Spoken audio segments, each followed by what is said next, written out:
Каталіцкі веснік сёлета адзначае 10гадовы юбілей. Гэта адзінае выданне віцебскай дыяцэзіі, якое пачало выходзіць у свет з 2011 года на 16 старонках.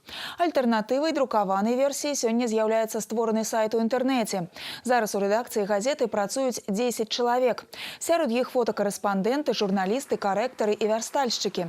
Усіх іх запрасілі на святочную цырымонію, якая прайшла ў касцёле Езуса Міласэрнага ў Віцебску.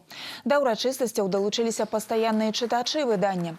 Як заўважыў падчас цырымоніі біскуп віцебскай дыяцэзіі Олег Буткевіч, дзякуючы каталіцкаму весніку, увесь свет, акрамя паўсядзённых спраў, даведваецца пра духоўнае жыццё нашых людзей.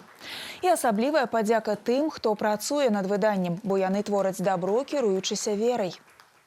Віншуючи сьогодні з цим маленьким ювілеєм нашу газету, хочу пожадати Божого благословення, пожадати поспіхів, творчості, пожадати не старeć.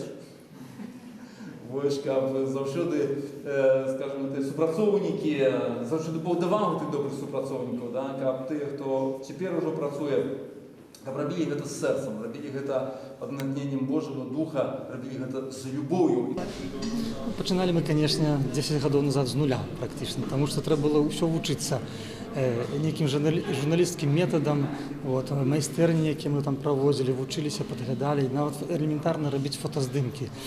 А ідея головної нашої газети була, щоб розповсюджувати добру новину, Євангелія.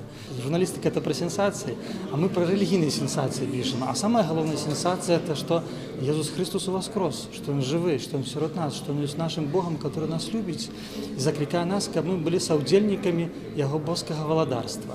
І ось в редакції ми сподіваємося і спробуємо іменно добру вістку давати людям. Я працюю з листами, які досилають нам наші читачі. Я їх читаю, редагую і потім набираю на комп'ютери, і потім вже вони друкуються у газеті, у католицькому віснику. Приємно буває, коли люди з удячністю відзиваються об праці, об нашій газеті.